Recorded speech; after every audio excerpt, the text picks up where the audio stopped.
Hello and welcome back to the Electronic Intifada for a special live stream for today. This is Tuesday, January 28th. I'm Nora Barrows-Friedman with my colleagues John Elmer, Asa Winstanley, Tamara Nassar, and Ali Abunimah. Ali, we are just so thrilled that you're out of Swiss jail and you're back in the civilized world. Can you... I don't. Everyone has been. It's been quite a weekend for you and for everyone who loves you. Just your words on this day. Well, I'm thrilled to be back, and I'm truly overwhelmed by all the love and support. I can't stress that enough. The support has meant the world to me, from you, Nora, from you, John, from Asa, from every member of the Electronic Intifada team, from Tamara, from Maureen, from Omar, from Leah, from Richard, from Michael. Am I missing anyone? David. From David, of course. You all worked so hard for me, and you also kept the publication going, and you're the best colleagues in the world, and I'm grateful also to so many people around the world. And I'm still just learning about like organizations that put out statements, ADC, Amnesty International, Europe, others as well that I'm probably missing, and I don't mean to offend anyone by missing them. And I've heard from friends all over the world, and I'm just saying that because I'm not going to be able to thank everyone personally. So if you're seeing this, I want you to know how much that means to me. It's truly overwhelming. And I know Asa said the same thing a few months back when he had his little run-in with the authorities, who seem not to like our journalism for some reason that I can't fathom. And I just second Asa on that the support means the world to us. And I know that it does to all of us at EI. So, and the other thing I want to say is the most thrilling thing was to come back into the world and see Palestinians, hundreds of thousands, returning home to the north of Gaza, a true, real celebration and victory after they endured so much. Nothing could be better than to see that. Yeah. And we're going to talk a little bit more about that later on. But Ali, everyone has so many questions. I have so many questions. And I know you want to talk about your ordeal. So let's talk about that. And then we'll talk about what happened in Gaza, kind of as a preview to what, we'll dive in more deeply on Thursday's live stream. But it has been just an incredibly historic moment for you, for us, and of course for Palestine. So we'll get into all of that. But Ali, tell us first, why did you go to Switzerland? Well, simple reason. I was invited by friends and colleagues and activists in Switzerland who invited me to come and give a couple of talks, a teach-in on Saturday. There's a group there, the Palestine teach-in group, that's been holding meetings with speakers for a long time. And the Palestine Zurich committee was going to hold an event on Sunday. And that's what it was, just speaking events to meet with people and talk about what's going on in Palestine. And were you concerned at all before, getting on that plane to Switzerland? Yes, but the reason we were concerned, of course, people may remember that a few months back, I was banned by Germany, and they had put a travel ban on me that covered the entire Schengen area. That's more than 24 European countries, and it includes Switzerland. Even though Switzerland isn't a member of the EU, it is a member of the Schengen area. Now, acting through my lawyer in Germany, we had got that Schengen ban lifted, and we got confirmation of that by letter from the German authorities a couple of months ago. And it was only after that that we went ahead and planned the trip to Switzerland. But still, I was somewhat apprehensive that, maybe there would still be something in the system. And so as a precaution, my hosts in Switzerland had connected me with a wonderful lawyer there, Dina Ravel, and I had actually appointed her as my lawyer back in January, earlier in January, I mean, before I even went to Switzerland, just as a precaution in case I had any trouble at the airport. But at no point did any of us imagine anything more than that they might turn me away at the airport. We never imagined things would escalate the way they did. So that was really foresighted of them to connect me with her, because I already had that relationship established. Yeah. What happened when you got to the airport? We know you were detained for about an hour, but walk us through what happened when you got there. Yes, when I got to the passport control and handed over my passport, and the officer typed or swiped my passport, immediately I could tell there was something out of the ordinary. He looked at it for a couple of minutes, and then he said, "Please wait, we have to ask you some more questions." And he called another officer who took me to the back, and they just made me wait for a while. They took my passport, and then they came and said, "Mr. Abunimah, there's something in the computer we need to check." I said, "What is it?" And they said, "We don't know, there's something we need to check." They went away. They came back, and I kept asking them, "What is it? What's in the computer?" At one point, he mentioned the Schengen Information System, which is the computer system that is shared by the Schengen area. So that persuaded, or that made me think that this was indeed, as I had suspected, some remnant of the German government action against me.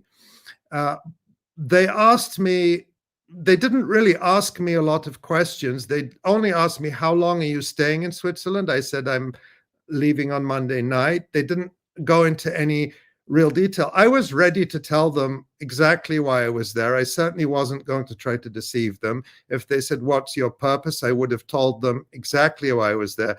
But they didn't ask me any of that. After a while, they said, "Okay, we'll just complete our checks and you're free to enter Switzerland." And they did indeed let me into Switzerland. And I thought that was the end of it. Mm-hmm. And once you got in, did you feel that everything was okay? Were there any indications that you were, in any danger from being, persecuted by the Swiss authorities at all? Not initially. It was a unseasonably warm January afternoon in Zurich, which is a really beautiful town. And after I was brought to my hotel in the center by my hosts, I took a lovely walk around central Zurich, along the river and up to the Großmünster and in the little cobbled streets. And then I got back and I had dinner at a restaurant near the hotel with my hosts and with many of the activists in Switzerland who I was going to spend time with over the next couple of days.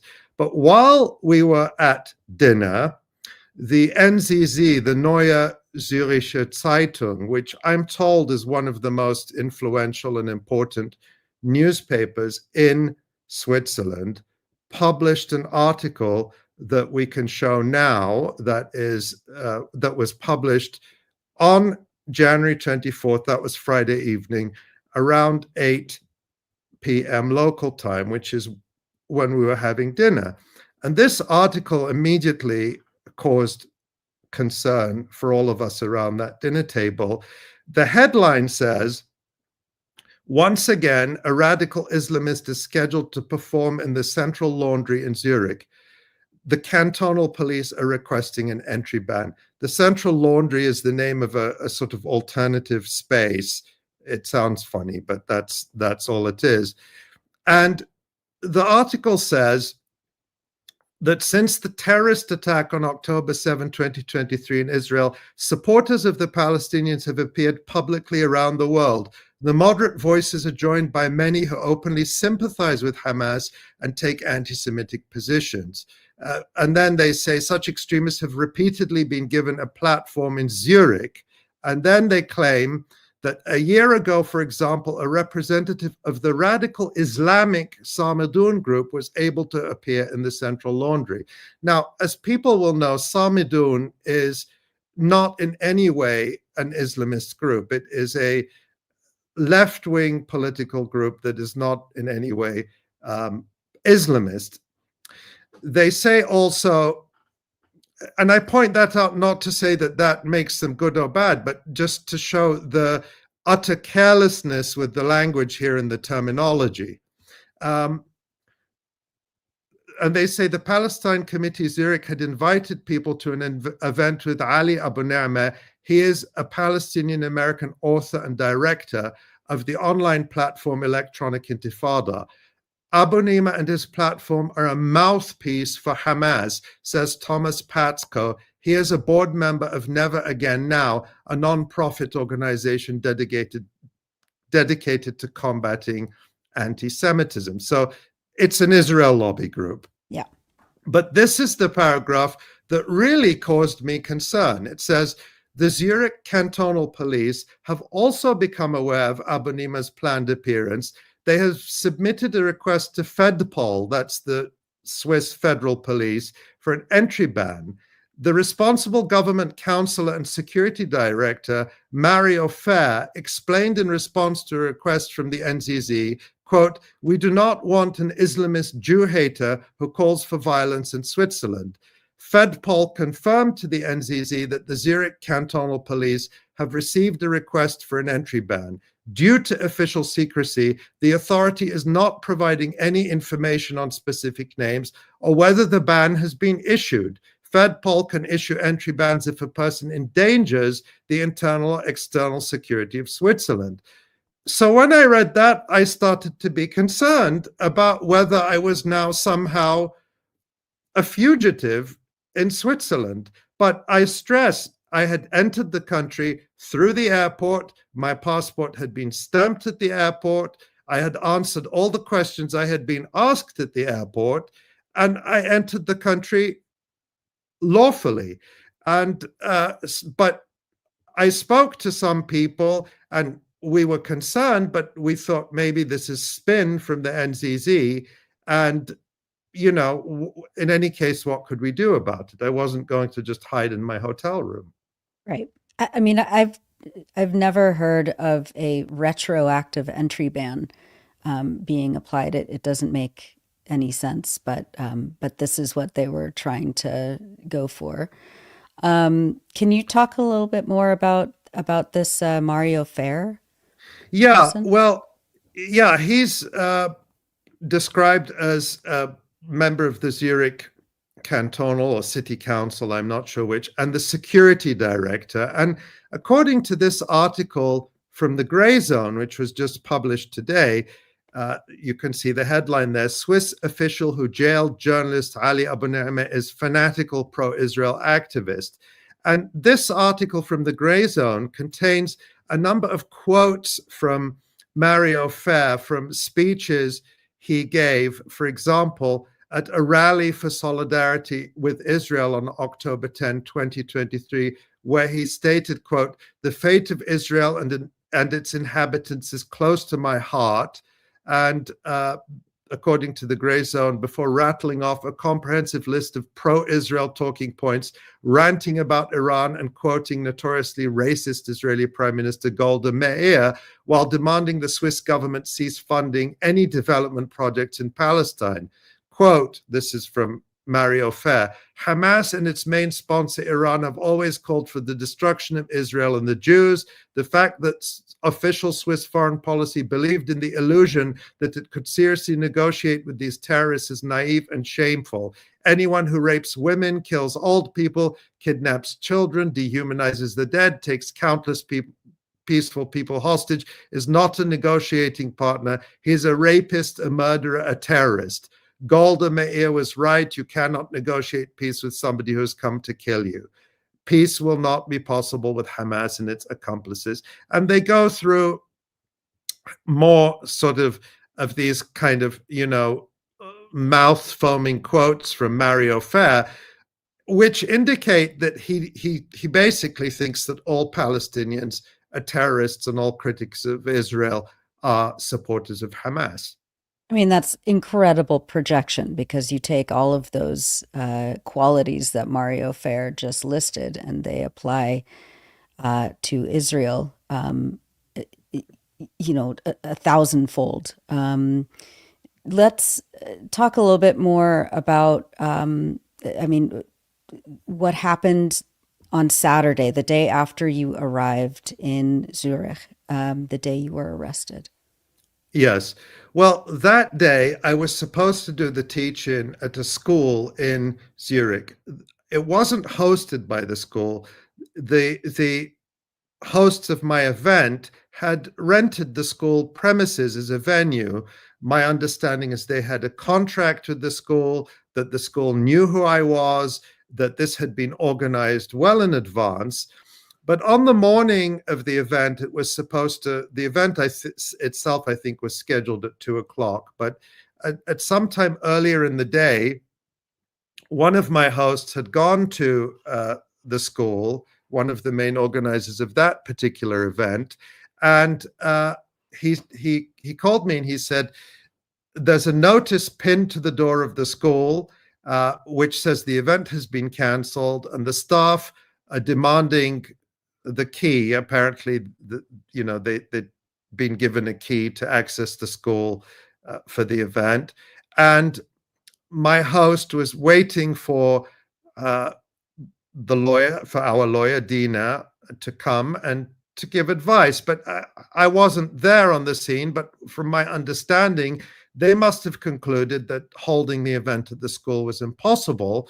And the event was to be moved to another place in Zurich called the Old Post Office, which actually turned out to be a rather amazing, beautiful Bauhaus-style building, really quite a stunning architectural piece.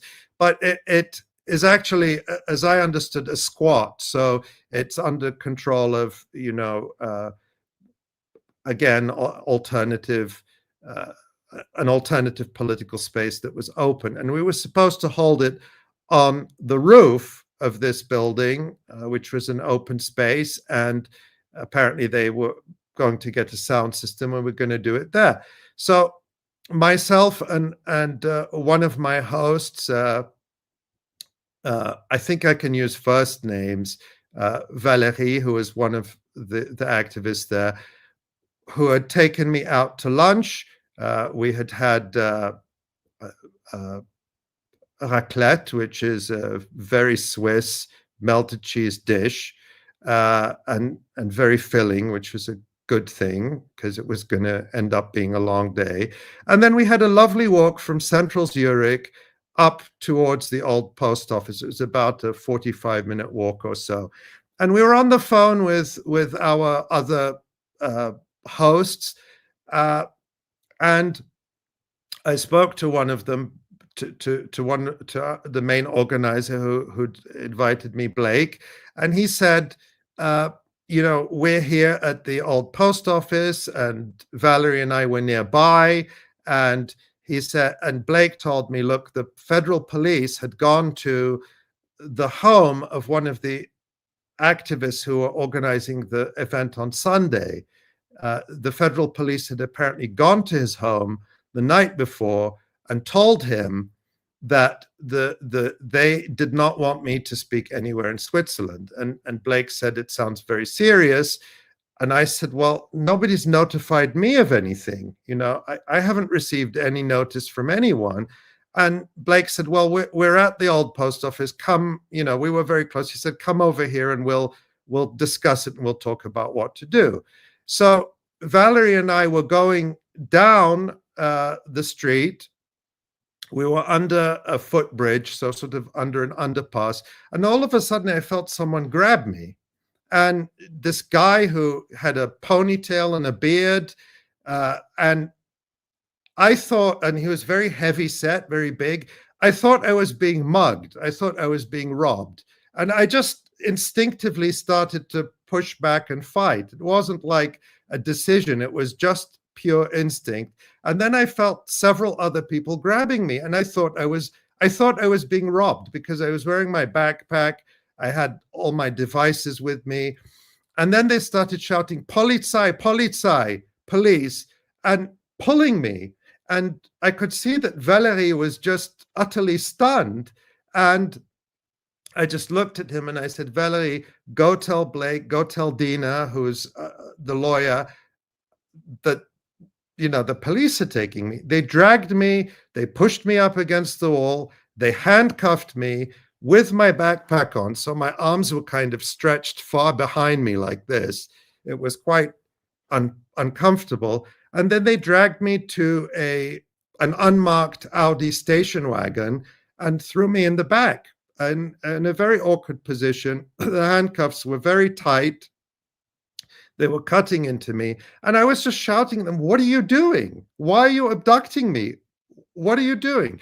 They put me in the car and they sped off at like high speed.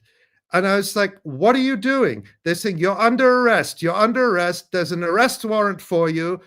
I said, I'm under arrest for what? What have I done? They said, be quiet. We will explain everything at the station. I was just utterly stunned. They drove me to the station, which turns out to be this huge new complex that is both a big police station and a prison, into the underground car park. And they take me out and they take me upstairs and they take my backpack from me and they put me in a cell, which was literally about 5 feet by 7 feet, just a concrete box, no window. There was no furniture except like a concrete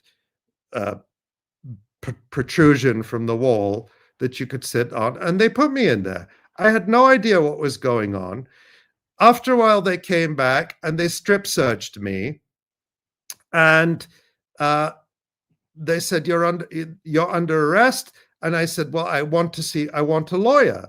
And they allowed me to access my phone only to give them the name and number of the lawyer, Dina. And they did call her. And I was waiting in that cell for quite a while until they informed me that Dina had arrived and there was going to be some sort of hearing with the police and with Dina there. And were you handcuffed the entire time? And also, were you injured? I mean, that sounds like an incredibly violent arrest. Were you okay? I mean, it was painful. It was uncomfortable. The handcuffs did, it was sort of, I mean, now when I squeeze my wrist, there's still some residual pain. And, it did cut into me a bit. I did have some bruising on my arms. But when I was in the cell, I was not handcuffed. But I mean, you were in a concrete box. It's not like you could go anywhere. And during the hearing, I was not handcuffed, so that was fine. But we were in the hearing was just sort of in an office where there's a table with a big table with a divider on one side, and you and your lawyer on one side with an interpreter, and then the police are on the other side. And it was conducted by one of the officers who had abducted me from the street. So they had sent a team of 4 people. There were actually 4. I saw some reports that said 3, but there were 4. The first man I saw with the beard and the ponytail, I never saw again. Once they put me in the car. In the car with me were 3 other officers who took me to the station, but in the beginning they were 4. And he conducted this hearing. They told me it has to be done with an interpreter because it has to be conducted in German with an official interpreter. And they asked me, do you speak English or Arabic? I said, I can speak either. They said, well, because it's the weekend, it might be hard for us to find an English translator. It's easier for us to find an Arabic translator. And there's a clue there. Why do they have so many Arabic translators on call? Yeah. Indeed. Okay, so this hearing the same day that you were arrested on Saturday? No, yes, it was the same day, and it was this sort of formal proceeding where they were to read me what it is I was supposedly accused of, and I was to be given an opportunity to respond. Dina, who was with me, the lawyer, Dina Ravel, advised me, as one should typically do in police interrogation, to exercise your right to remain silent, except for, she said it was, I mean, I don't want to necessarily say what I was advised. I'll say what I chose to do. I take responsibility for what I chose to do. I did answer some questions and I didn't answer other questions. And whatever advice I was given, ultimately, that was my decision. I don't want to reveal the advice. But so I was asked basic questions about my identity. I confirmed my identity, but they asked me a lot of questions about my family, why I was in Switzerland, which I refused to answer. And then they read me what I was supposedly accused of. And these were documents that were presented in German and read to me by the translator. My lawyer was allowed to read them, but was not allowed to take copies. My understanding is that the lawyer can later request copies, but can't take them on the spot. But I do think we now have those documents. And the heart of what I was accused of, and this is, I think, important to understand the connection between what we saw in that NZZ article and what they alleged. And this is a rough translation, and I take responsibility for any inaccuracy in the translation.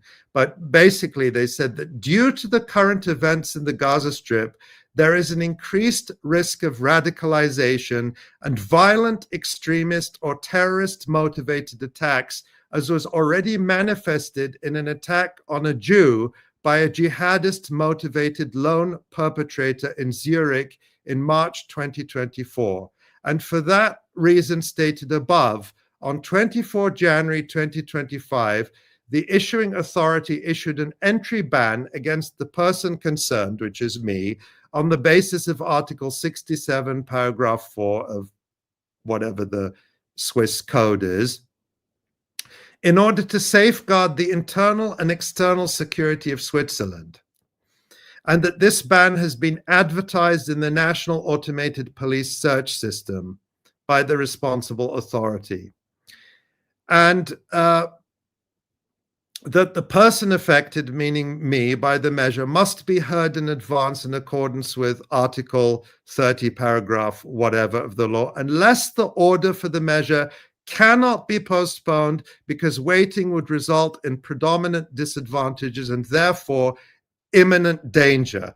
And that is actually very similar language to the ban that was issued.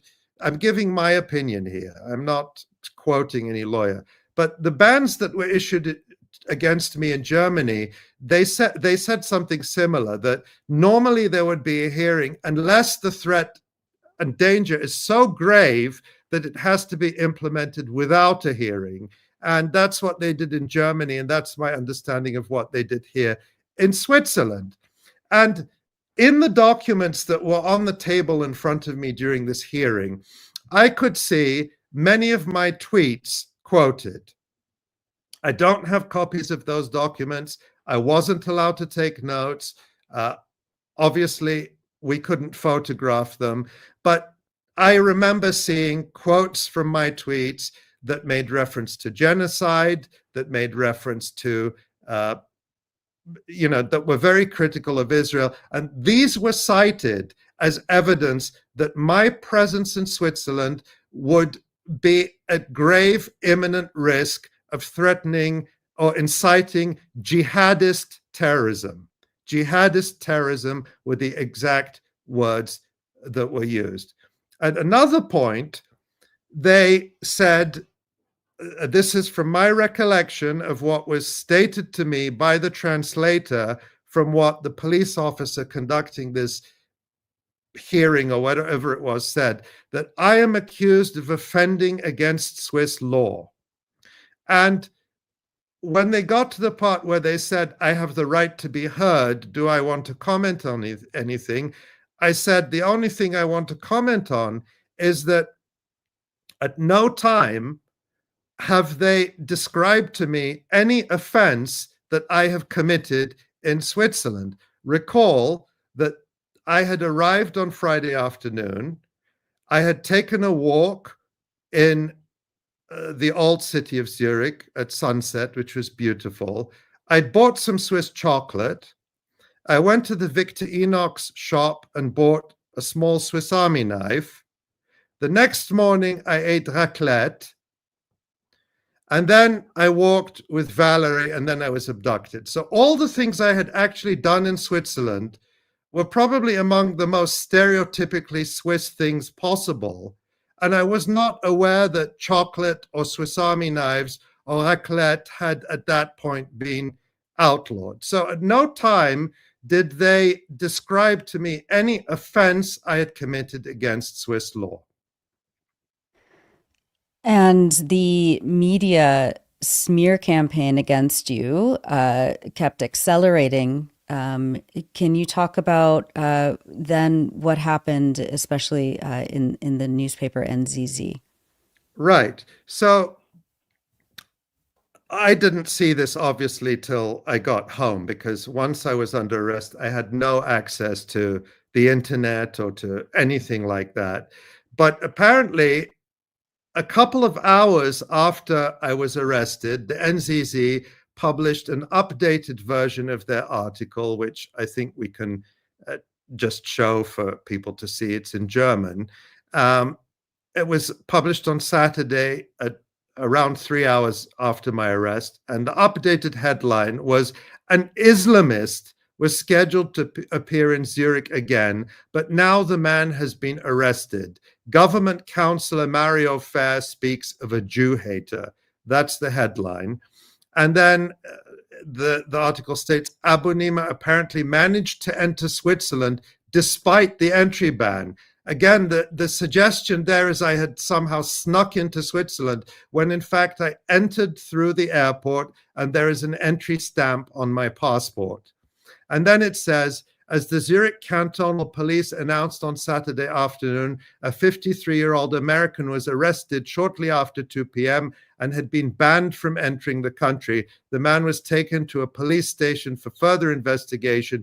Immigration law measures would then be examined. Okay, so that's Saturday.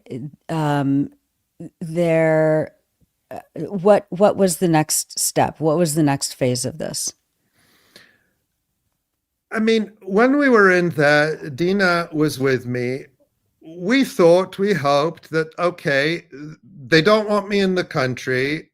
My flight is scheduled for Monday anyway. If they wanted me to move it to Sunday, I would be fine with that. I'd be happy to go. That they would let me go back to the hotel, gather my things, and leave the next day. But they said that that was impossible. We fought very hard for that, but they said, no, you're going to stay in administrative detention.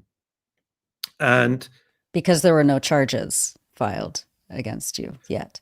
there were no Who knows? charges. I Yeah. mean, I've not, as far as I know, I've not been charged with any kind of crime, unless, as I said, eating Swiss cheese and Swiss chocolate and buying Swiss Army knives is now a crime, in which case I plead ignorance of the law.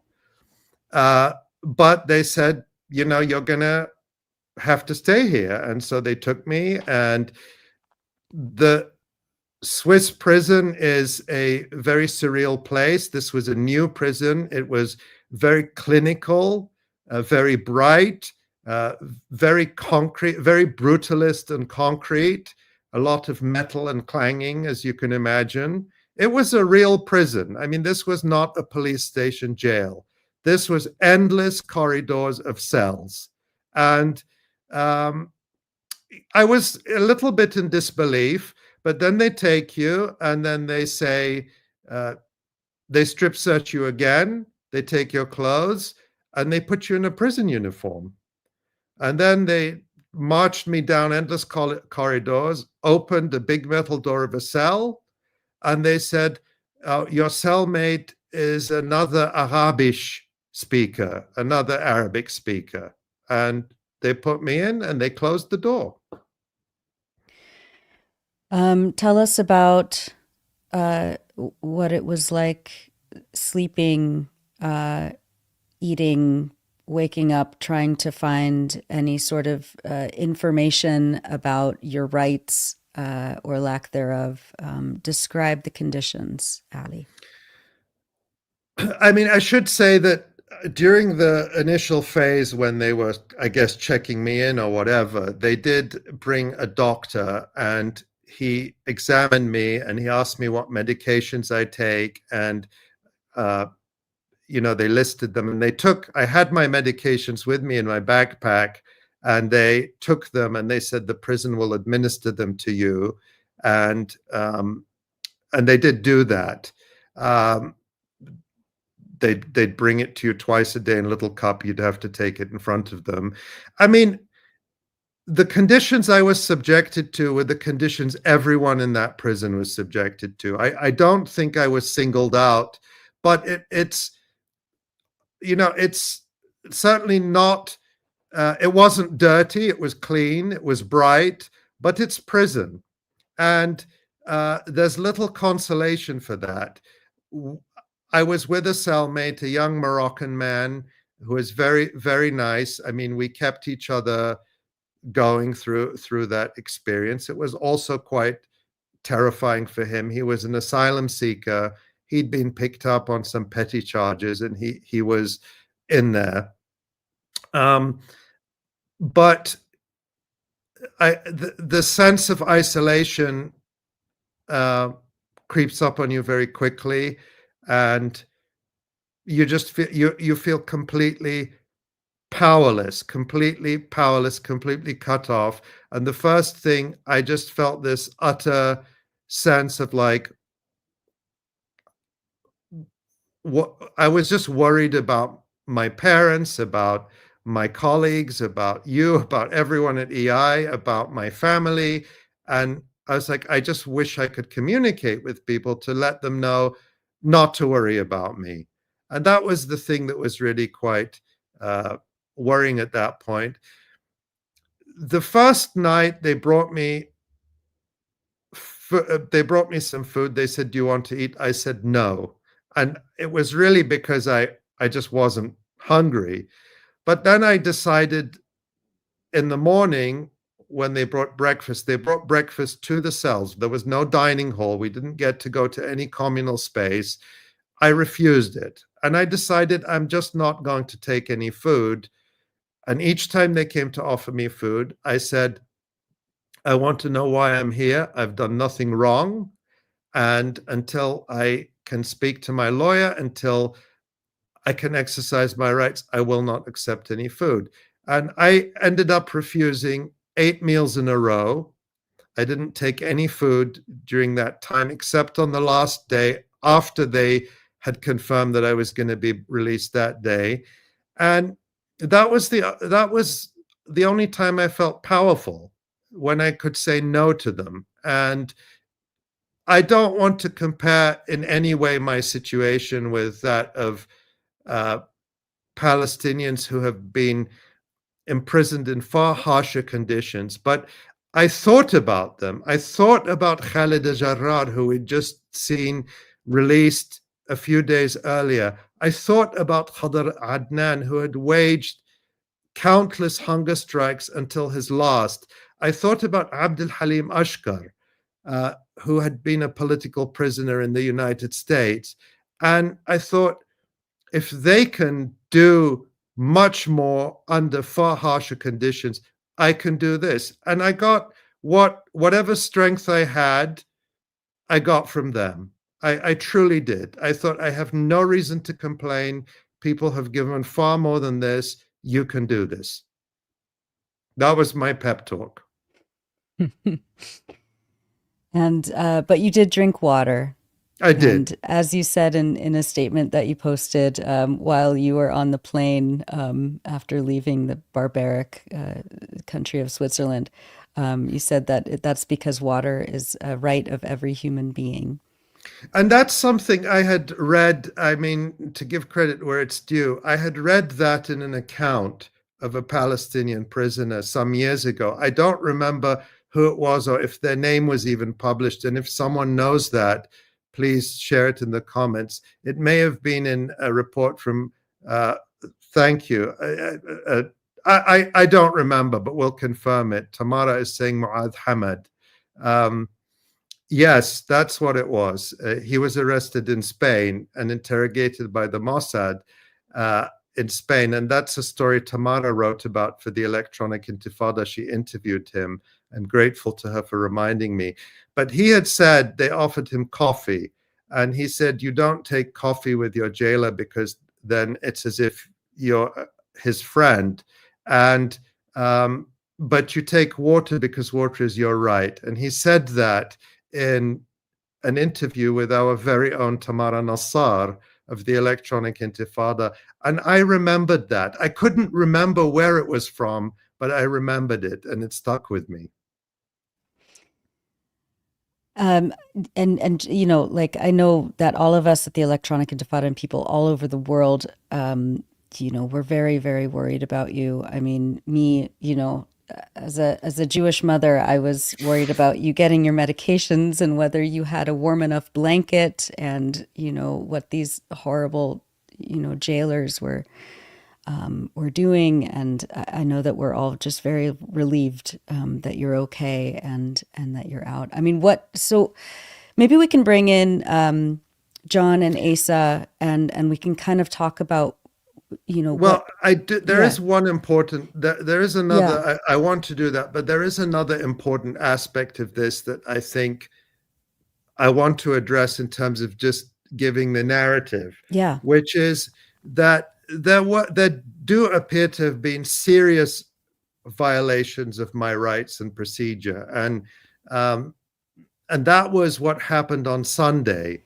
when they I had been brought into the prison on Saturday, and that police interview or police hearing or whatever it was had been done with my lawyer, who I had appointed lawfully and legally earlier in January before I even got to Switzerland. She had the power of attorney. She was the attorney of record, so to speak. And on Sunday morning, they came to my cell, the prison guard, and said, you have an appointment, an internal appointment with the police. And I said, oh, does that mean my lawyer is here? And he said, I don't know. I just have to bring you. You have to ask them upstairs about that. I said, okay. So I assumed if the police want to interview me, they have brought my lawyer, which would be the lawful and proper thing to do. Since I have an attorney, she should be informed if the police are going to interrogate me. And so I went with him. through the long dystopian corridors of cells, and they put you in this. There's a separation between the prison and the police side, and it's like a holding cell that has a door on one side and a door on the other side. They put you in from the prison side and they lock it, and then you sit there for a few minutes, and then they open it from the police side. So it opens for the police side, and there's this Swiss man there with a goatee, and he says, "Hello, my name is Hoffman. Come with me." And he's got a couple of cops with him, and we go with them, and we go back to the office. I don't know if it was the same office where the hearing was in the first day, but it was similar to that. And there was another man there who greeted me in Arabic. And I thought to myself, oh, it's Sunday, so they could only get an Arabic translator. So they said to me, so he introduced himself in Arabic. I shook his hand thinking he's the translator. And I sat down, and he said, "I'm going to explain to you why we're here." I said, "Before you explain anything, is my lawyer here yet?" And they said, "No." I said, "Well, is she on her way?" They said, "No." I said, "Well, how are you going to talk to me without my lawyer? I was told that you're from the police and you want to talk to me, so my lawyer should be here." He said, "No, we're not from the police." I said, "Who are you then?" He said, "We're from the Swiss Ministry of National Defense." I said, "What do I have to do with the Swiss Ministry of National Defense?" And he was speaking to me in Arabic, Egyptian. He was Egyptian. He was an Egyptian who works for the Swiss Ministry of National Defense. And he was trying to be very friendly. And he said, "Well, we just want to talk to you. We want to see what the problem is so we can see how we can help you." I mean, this good cop, bad cop bullshit. Like, I haven't seen a million movies. Like, I haven't read a zillion human rights reports about interrogations. And I just said to him, I have nothing to do with the Swiss Ministry of National Defense. And it's completely improper for you to come and talk to me without informing my lawyer. He said, "Well, we just want to help you. We want to see what this problem is so that we can find a way to solve it." I said, "What problem? You can, you can talk to my lawyer. And if you want to talk to me, you bring her here and we'll talk to you together so I can get her advice." And I mean, he said, "We just want to ask you some questions about the reason you came to Switzerland. Why did you come to Switzerland?" And at this point, I'm thinking back to what I'd heard the day before, that I'm going to inspire jihadi terrorism. And at this point, I'm thinking, what am I in? Is this much bigger than I thought, you know? But I held my ground. I was quite firm with him. I said to him, and I spoke to him in Arabic. I said, "Aib alaik," shame on you. Who do you think you're fooling? You think that by bringing some Arab, I'm going to think you're my friend and we're going to sit down and have a friendly chat? And I turned my back to him and I said to them, "Are you going to bring my lawyer?" They didn't say yes or no. They said, "Well, our work doesn't really involve your lawyer." I said, "Okay, I'd like to go back to my cell." I bet it And doesn't. Yeah. yeah, so that's what we did. They took me back to the cell, and I have to say that was the moment I felt the most uh, fear that it could escalate, and I started to think about, like, I thought about Julian Assange at that moment. I thought, like, they can do anything, they can make up anything, they can frame you. The way they're framing this already about jihadi terrorism and violence against Jews, and now clearly these intelligence agents have been sent to talk to me. And that's the moment I thought, does anyone know I'm here? I had no idea what was going on outside. And on the way back to the cell, I'll just tell this, through one of these long, endless corridors, there's a window that looks like, like kind of a bank teller's window. Think of it like that, with a slot under it. And on the other side of it is like a big room with desks, like a police control room type of thing. And I stopped there, and I started shouting through the slit. I said, I want to see my lawyer. They're trying to question me without my lawyer. I want to see my lawyer. And there was a little button, like a bell button, and I started ringing it. And they were saying, hey, you cannot do that. I said, I'm doing it. I want to see my lawyer. Then the guy comes out. He has a badge that says Teamleiter.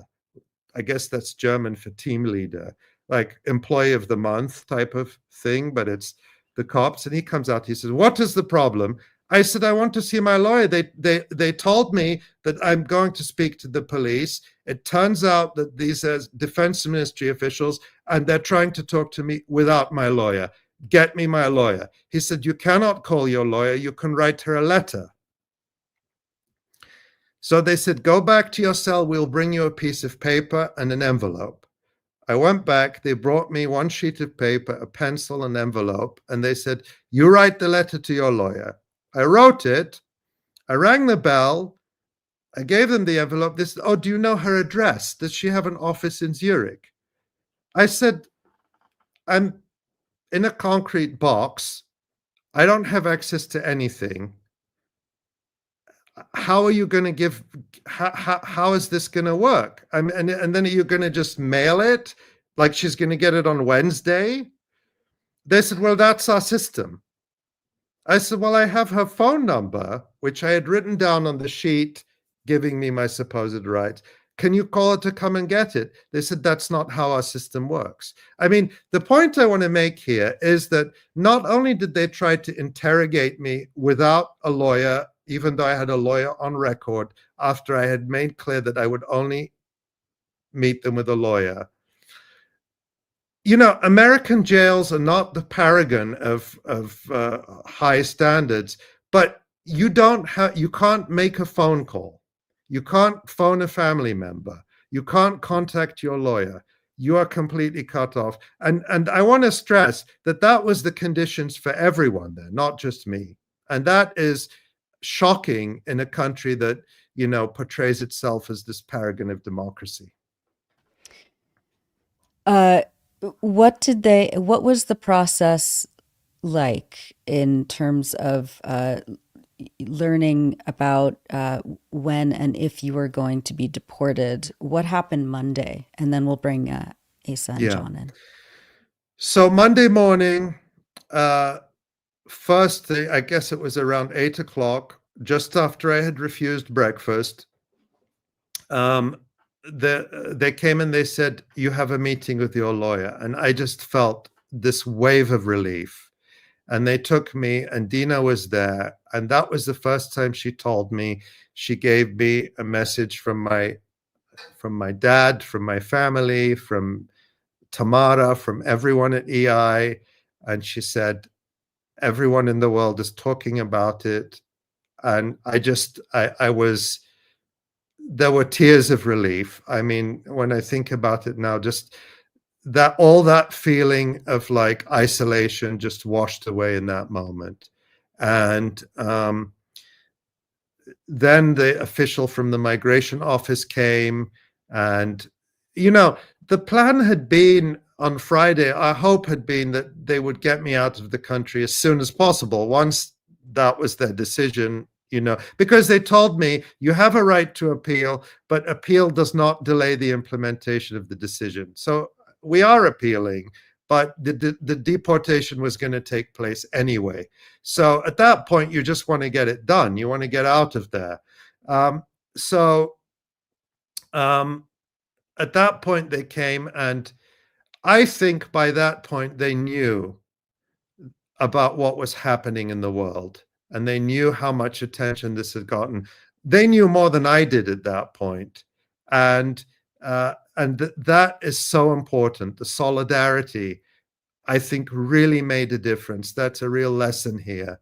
And then things moved pretty swiftly. There was a lot of paperwork to do, and I had to give them my ticket and my booking information. And it took them about half a day to organize the paperwork from 8 a.m. until around 2 in the afternoon. And then they took me to the airport in handcuffs in this little cage in a police van around, I don't know, 3, 4 in the afternoon, something like probably around 4 in the afternoon, and in another holding cell at the airport until they took me to the plane. So, at that point I was just, and they didn't give me my items back, and they didn't give them all to me. They couldn't, they were not efficient as the Swiss are made up to be. I got many of my most important items back. Some are still there that will be forwarded at some point. And I was just so relieved when they gave me my phone back at the gate of the plane. I could call my family and I could call everyone. And that was the moment I started to see all the messages from people. Before then, I hadn't seen any of it, and it was incredible. It was a whirlwind, and we're just, we were all very, as I said, very, very worried, but we also knew that you had already prepared, accompaniment by a lawyer. You had done these things in advance, that should have made the process very streamlined, and yet, of course, the Swiss authorities wanted to put obstacles in every way. So let's bring on John and Asa, and I really wanted to talk about the lessons that activists, journalists, human rights defenders can learn from your ordeal, and kind of where we go from here, and then we want to talk about what you missed while you were in prison, because it was an absolutely historic moment. So yeah. I mean, one thing I want to say, I missed most of it. One thing I will say, we had a TV in the cell, and Abu Bakr would be very proud of me because I watched a lot of football, which he knows I'm not an enormous fan of. But Mustafa, my cellmate, liked football, and I wasn't going to argue with him. He was very sweet, and it was the only thing that helped pass the time. And there was nothing else to watch, and you don't feel like watching anything at all. It's not like you're sitting there thinking it's Netflix night. You just have no spirit to do anything. But at one point we caught a glimpse of a news channel, and it showed the Palestinian prisoners being released off the buses. And I just felt this surge of joy. And I thought, how wonderful. And then I thought, wait a minute, I'm in prison. It's just like I'm watching So this surreal. for prison. And I'd like to be released too. But honestly, it didn't dampen my joy. That joy I felt for them was spontaneous and enormous, and nothing could dampen that. Yeah. It was wonderful. I mean, we missed you because I wanted to know what you thought about this weekend. I mean, we've reported through a really horrific time, and this weekend seemed like we turned a corner in that, and just it was one thing after another. There was an amazing documentary that you have to get caught up from Al Jazeera Arabic about the resistance. That was incredible. But then there was the prisoner exchange, and the prisoner exchange from the Gaza side was incredible to watch. I hope we can come up with better words, but it was awesome. I was awestruck by it. It was like hundreds, if not thousands, of fighters. They were perfectly organized. The captives themselves looked like they were obviously treated very well. They, the whole event went off just as the exact opposite of what Israel said that it was going to do, and that all of these 475 days of being told what Israel's objectives were to defeat the people of Gaza. Friday, it looked like the exact opposite of that. The police were out in the streets, so the government was represented. Obviously, 𝐤𝐿 was represented. 𝐓𝐴 𝐄𝐿 was there. It was a perfectly organized event. Women and children were there celebrating, cheering on the fighters as they moved from wherever they were to the place where they handed them off. Everything was just done really tight and organized, and the exact opposite of what the Israelis tried to achieve. It was a real beginning of a weekend, I think, that really underscores a major defeat for Israel. So I wanted to know what you thought of that, and we missed you. Well, I haven't caught up with everything, but what I've seen is incredible, and the march of people going home, those images, the images of people's joy and their steadfastness and their attachment to the land is something that made us all proud wherever we were as Palestinians.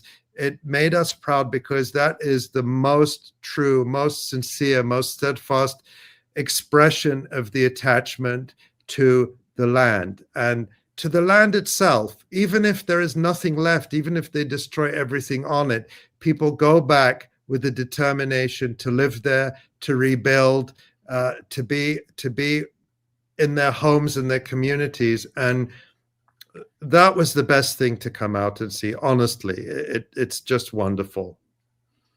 Yeah, it was amazing. It was truly amazing. When you think about what Israel's objectives in this war were, to return the captives through violence, that failed. To destroy 𝐤𝐿, we saw them on Friday in perfect formation, totally organized. To destroy the government, the Gaza municipality is there you go. There's awesome. Immediately out in the streets, cleaning, people painting. Just the scenes were unbelievable. And then the other Israeli objective was to make Gaza no longer a threat. And what you saw here in these pictures are people coming back, as you said, more steadfast, more resolute, more dignified and determined than they ever have been before, which was already through the roof. And so this is going to be an utter failure for Israel.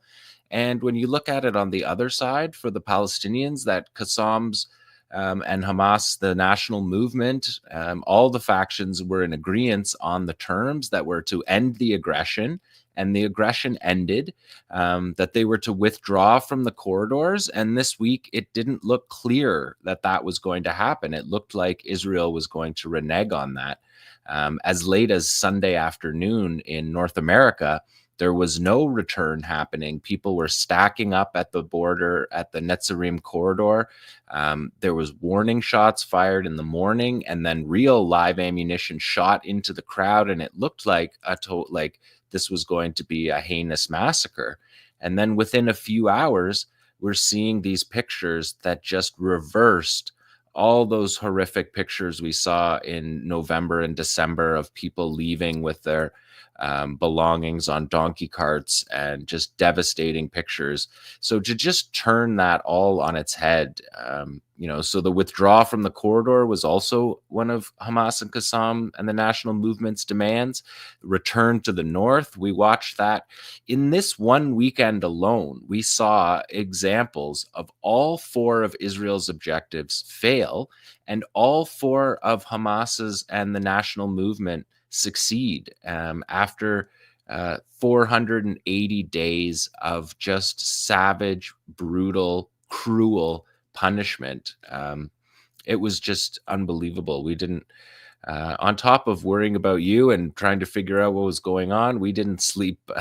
The Toronto Bureau didn't sleep a wink this weekend. It was just unbelievable to watch. And yeah, it was just even from a guy from Toronto, I was totally moved. I just everything that we've watched in horror from a distance, we watched this pure joy.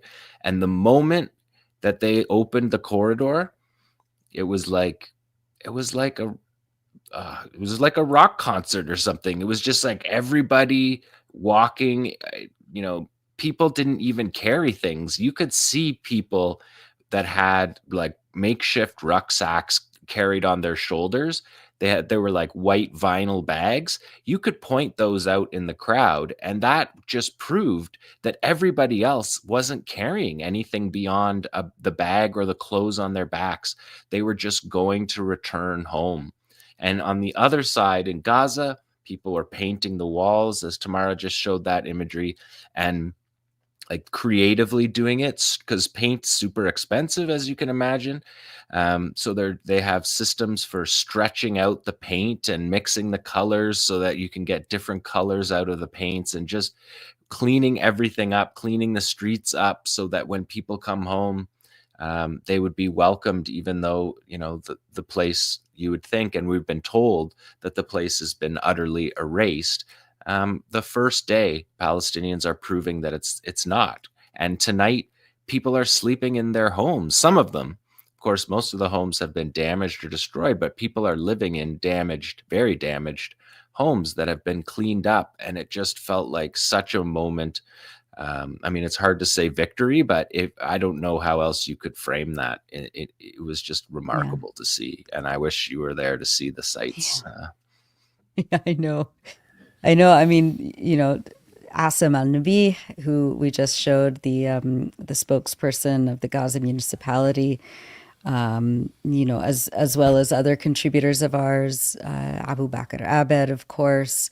People were talking about how this is the first return of the next phase of Palestinian liberation. And I could imagine that march. I could imagine that. When I saw that, I imagined them continuing to so-called Kfar Azza and Kibbutz Be'eri and Sderot and all these colonial settlements built over the ruins of ethnically cleansed Palestinian villages.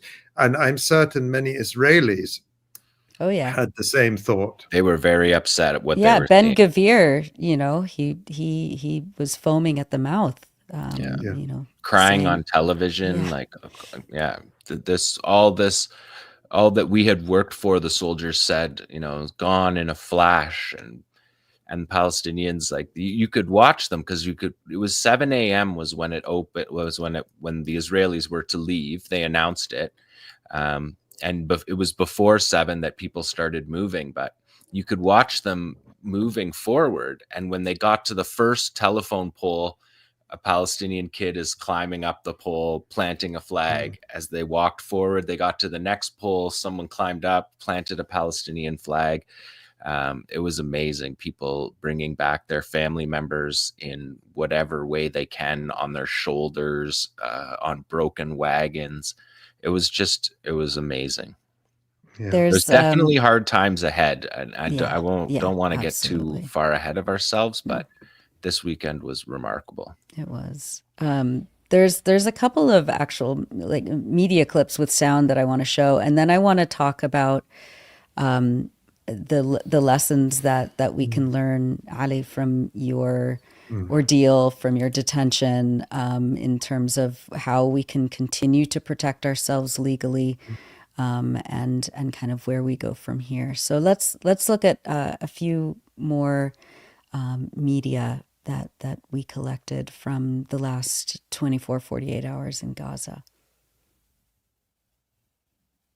So there's Asim.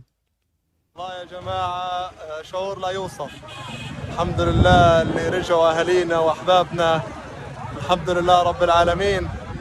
يعني شعور بالسعادة والامتنان يعني إشي. الحمد لله رب العالمين. الحمد لله.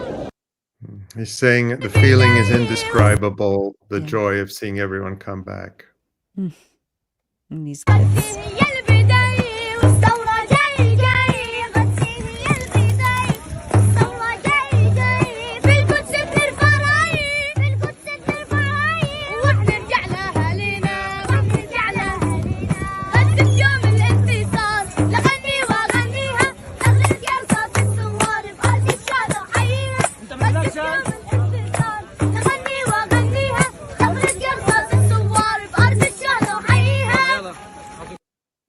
Gorgeous. Gorgeous. كيف بدك تهزم هذا الحج؟ تفرج عليهم راجعين مشي، أراضيهم راجعين مشي. They're going كل back واحد منهم walking to خسر their حد، land. كل واحد منهم عاش عذاب، كل واحد منهم كان بستنى هاي اللحظة. تفرج، راجعين مشي. اللي بيحكي لك باعوها، واللي بيحكي لك ودوهم هون وهناك، واللي بيحكي لك نظفوها، واللي بيحكي لك امحوهم ومحوها. تفرج، ترى أنا وياك قاعدين نتفرج مع بعض. تفرج يهبل. مفهوم الهزيمة بس عندك مش عندهم، هم بيعرفوش غير أرضهم. دبر حالك وشوف لك شغلة تاني غيرهم أريحك. فيش إجابة، ضلكش تسأل حالك كيف بدك تهزم هدول.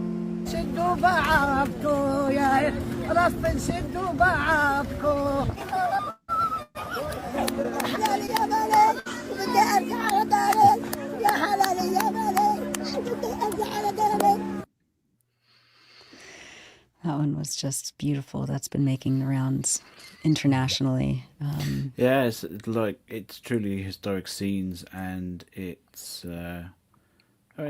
an example of people power, really, isn't it? I mean, the Israel has failed to break the will of the Palestinians to actually return to their homes, and They've strengthened it. yeah, and it Yeah. very similar. We're seeing very similar scenes as well, Ali. When you were on your little Swiss vacation from us, we saw very similar scenes in Lebanon too. That's right. So it's truly historic, and it shows that you can't beat the Palestinians, I guess. It shows that Israel failed to break their will. That's right. And they failed to break your will too, Ali. I mean, there were so many statements and statements of solidarity from people all over the world, saying like they don't know Ali. They don't know, they think that this is going to shut them up, that this is going to shut, the electronic intifada up, that we're not going to talk about Palestine anymore, that we're not going to talk about these scenes of joy and of victory and of defiance and resilience, that we're just going to, slink into the corner and be quiet. Like, they don't know Ali. They don't know us. We're showing some of these statements, people like Craig Mochaiber and Francesca Albanese, the UN Special Rapporteur. All of these statements from all of these organizations, the USPCN, of course, US Palestinian Community Network, the ADC, the Arab American Anti-Discrimination Committee, was in touch with us, several times over the weekend, and they put out a really strong statement pressuring the Swiss government. There's this petition started by the Swiss Campaign for Human, I can't remember the exact Palestinian rights, Swiss Campaign for Palestinian Rights, that's now gotten, almost 20,000 signatures. And Swiss Action for Human Rights, that's it. I mean, just, so there was this, like, Dr. Jill Stein, of course, people were watching, it was like we were watching two screens this whole weekend. One was, everything related to Ali and worried about you and making sure that you were okay. People, I mean, coming out of the woodwork, people I haven't heard from in years, from all over the world, asking if there was anything they could do to support. And then on the other screen, we were watching these scenes from Gaza. And as John said, we were just hoping that you would be out, and can like help analyze and discuss everything that had happened. Well, let me say that tweet there, all those statements, but particularly that one from Hussam Shobat, to have that statement from Hussam and from other journalistic colleagues. I got so many messages from colleagues in Gaza. That just leaves me in awe, because I've done nothing compared to what they have sacrificed and risked. And so I'm just like so grateful to them. I feel embarrassed about getting all this attention. But I think the lesson here is that solidarity is important, and it's our greatest weapon in these times, because they are coming after people. We mentioned Julian Assange. In many ways, he was the test case. What they got away with Julian Assange was utterly deplorable, and it showed that all the pretense of freedom of the press goes out the window when these governments when the empire feels its fundamental interests are threatened. And we've seen it happen with EI, with Asa, with our colleague Asa, with the raid on his home by police. And this is happening more and more. And our best weapon is solidarity and making a fuss, not just for me, but for anyone or everyone who's targeted in this way. That's an important lesson. And solidarity is everywhere. Let me tell you one little story that really warms my heart. In the prison, in the cell, we actually had a window. It was quite a large window of sort of very thick, like almost bulletproof glass, didn't open, but it looked out onto a courtyard, an internal courtyard, and all around that courtyard were other cells. So that was the only way we could see the other prisoners in the prison. And what they would do, and Mustafa was very keen on this, was they would take the bar of soap that you were issued a little bar of soap about the size of a silver dollar or something, and they would write messages on the window with the soap, and then hold up, and you were also issued a blue towel, and then they'd hold up the blue towel behind the window so that the words would be visible from the outside. And what they would do, mostly exchange messages about where they're from, and people just kind of giving each other signs. And everyone in that prison, as far as I could tell, everyone was an Arab. Every prisoner was Arab. And the vast majority, I was the odd person out, because everyone was mostly Moroccan or Algerian. And they would write the names of the towns they're from: Wahran, Fez, Dar al-Bayda. That's what they were exchanging. And Mustafa was very pleased because I was Palestinian. So he wrote on the window that I was Palestinian and then pointed at me. And then all the other prisoners were just giving victory signs and waving. And it was really one of the most touching things I've ever seen. And so that tells you solidarity is everywhere, and solidarity is important. And the other thing that, and maybe it's to talk for another occasion, but what I witnessed in that prison was the structural racism in Switzerland and in Europe. Many of the kids in that prison are asylum seekers who are not allowed to work. They want to work, and they're given a tiny allowance, and that probably leads some to petty crime. But in any case, there's a lot of structural racism, and you could see it also in the way they were talked to. I don't want to say everyone was inhumane or rude or whatever. There were some decent people who worked there, but you're still in a prison. But there were some who were you could see that there was a contempt for all of these Arabs held in cages. And I think that was a window into the European reality that a lot of people don't want to look at. But the other thing I want to say is that, again, I don't want to compare myself to people who've gone through far harder, far longer experiences. But it wasn't something I expected. It came out of the blue, and every moment I didn't know what was going to happen.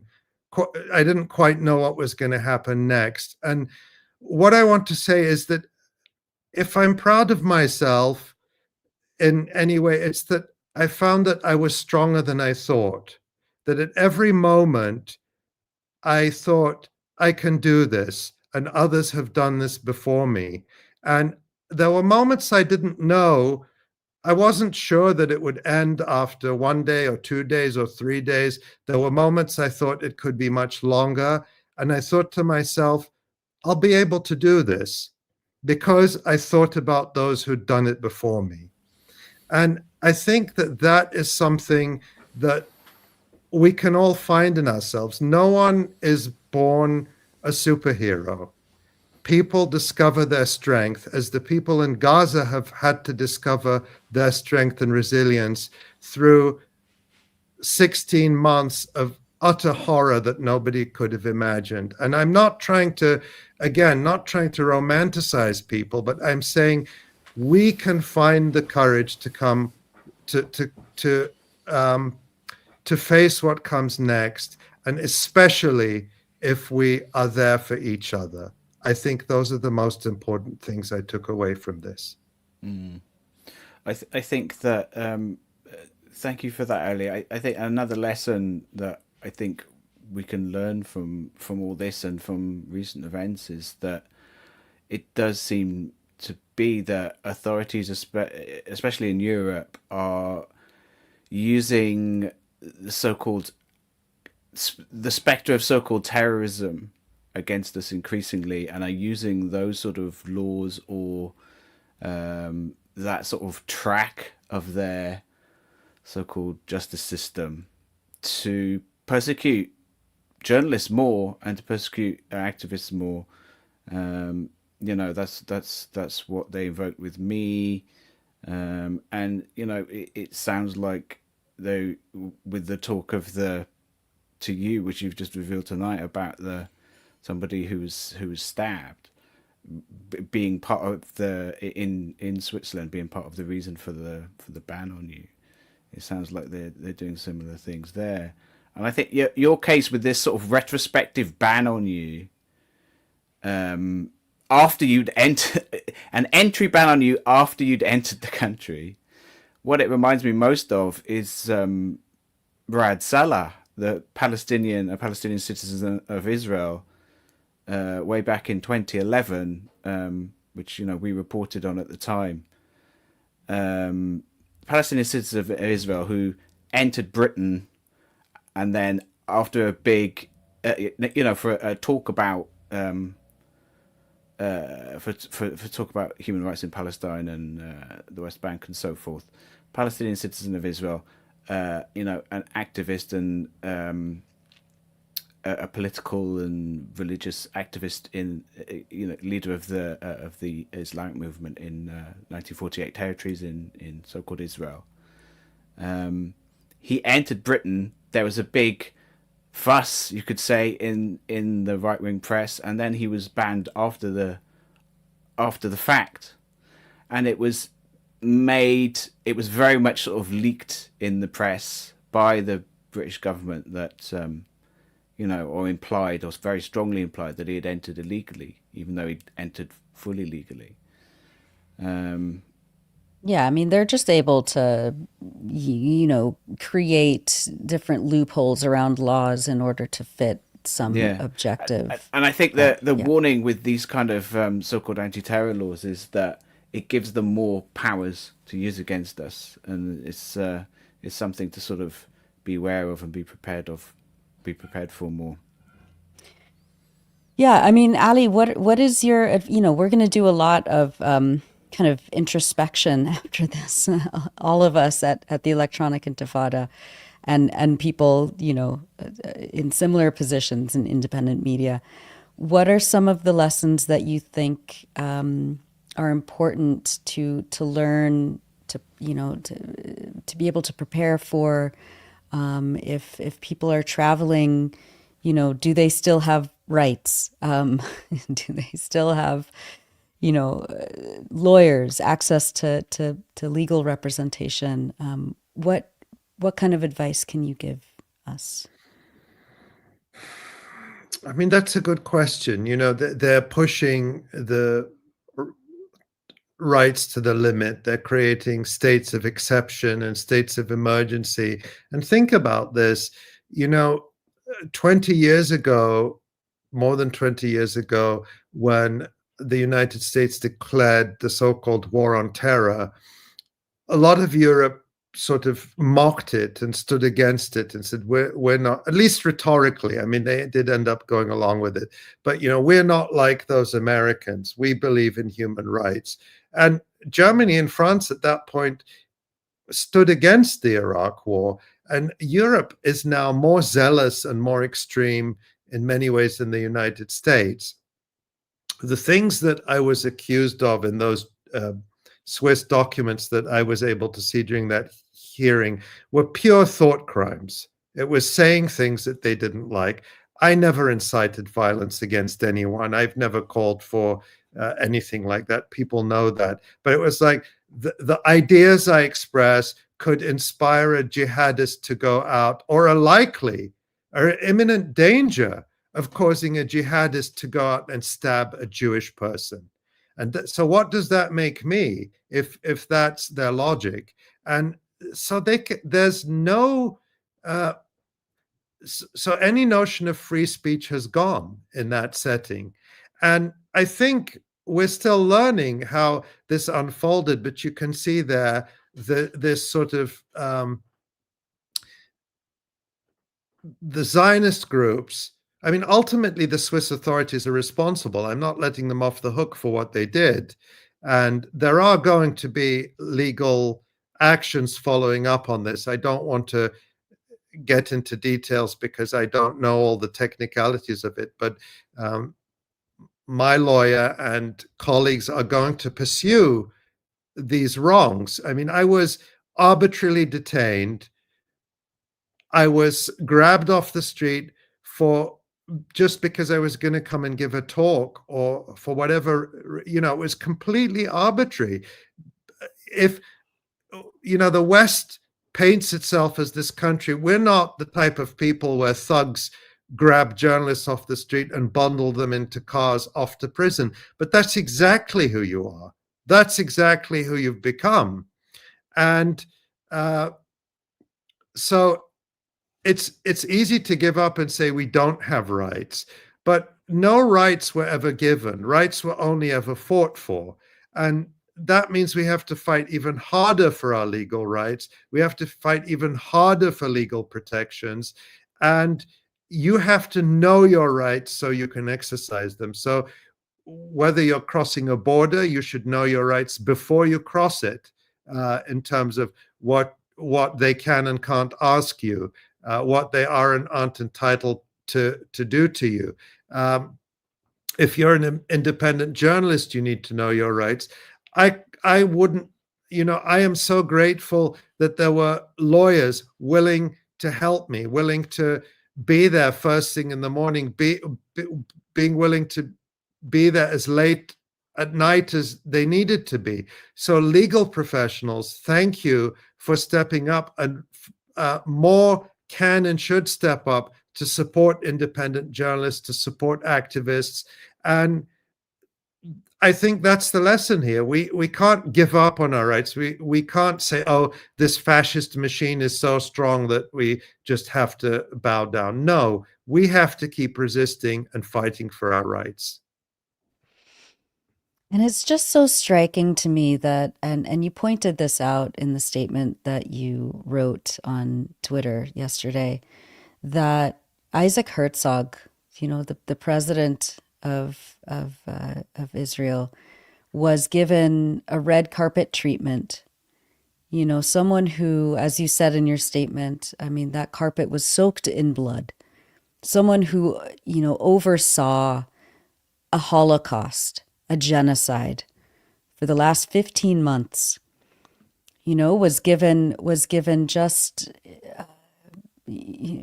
such a welcome by Swiss authorities. Just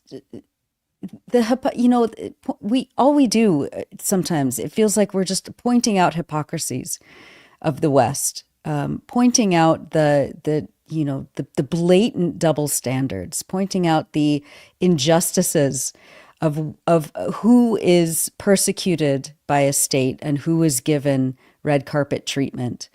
And I think it's just so clarifying once again, to see how the West, how Europe and the United States and Canada is doing everything it can in its power, to once again support Israel's settler colonial genocidal project, and how Palestinians and people in solidarity all over the world are defying, this power, this violence, and are walking in the hundreds of thousands, step by step, back to their land that they belong to, that they have stewarded for millennia. And that sort of defiance is so much bigger than this disgusting, hypocritical Western idea of democracy and civilization. It is just, I don't know.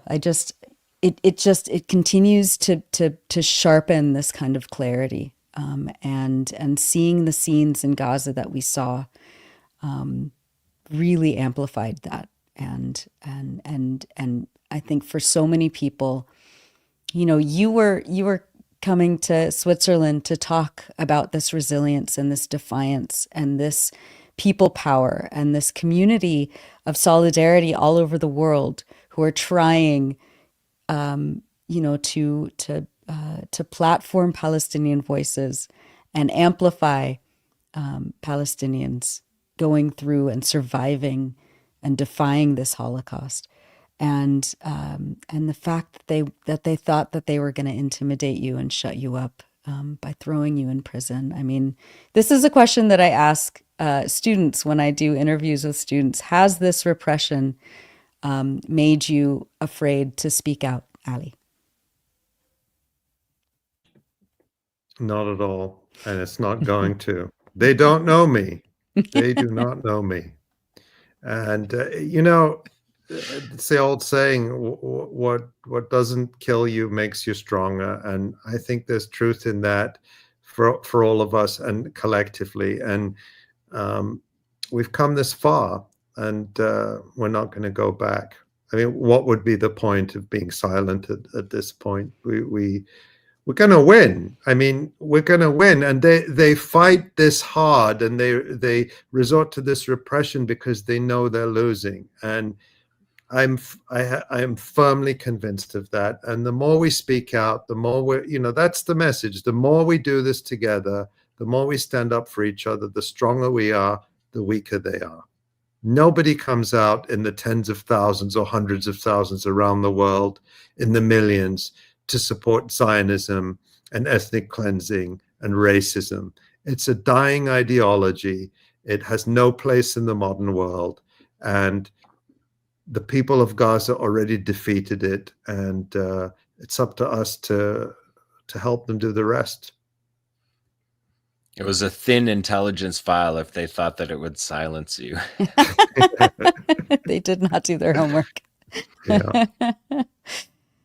Well, thank you, Ali. I know we'll have a lot more to talk about, of course, on Thursday in terms of the details of what's been happening in Gaza and the West Bank and Lebanon, of course, over the last few days.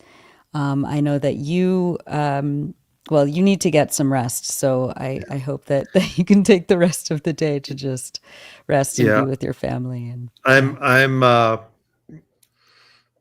this week I was the news, but I'm happy to go back to reporting on and analyzing the news. That's our duty. Yeah. Absolutely. Well, thank you. And I think I speak on behalf of everyone watching and listening, who have been, just kind of glued to their Twitter feeds, waiting for any sort of update on your release, that we are so happy and so grateful and so proud of you and of each other at the Electronic Intifada, and of our listeners and viewers and supporters and readers who believe in this work and in this mission of truth and justice and resilience. And just again, thank you to everyone for all the messages. I'm so sorry. There's no way I'm going to be able to answer all of them, but You were bad at email before. I Now, mean, my inbox was like 1,000 unread messages before. It's going to be it, but I really appreciate it. I really do. and thank you, of course, to Tamara Nassar behind the scenes today, and for all of her just, sleepless. She also was working without sleeping the last 3 days, making sure that everything was. And Tamara came to the airport with my dad at like 6 in the morning to meet me, which was just a wonderful thing. I so appreciated, and it meant the world to me to see. To be home, to be among family was the best feeling. And that was after 3 days. Imagine what it's like for those Palestinian prisoners coming home after months or years in those dungeons. If I felt such emotion after that, I just can't imagine what their feeling is. And to me, it just strengthened, and this is the last thing I want to say, it strengthened my respect for all who go through that experience, and why the cause of getting every prisoner out of those dungeons has to be always a top priority. All my respect is to them, and what little I did, I offer to them. With that, I think we'll leave it there. Thank you to everyone at the Electronic Intifada, Tamara, Ali 𝐓𝐿 for social media, Maureen Claire Murphy for everything she does day in and day out. Every one of us on this live stream and behind the scenes at the Electronic Intifada. Thank you so much, and we'll see you Thursday. So just, less than 48 hours from now, we'll be back with our regular live stream. So stay tuned for that, and thank you, everyone.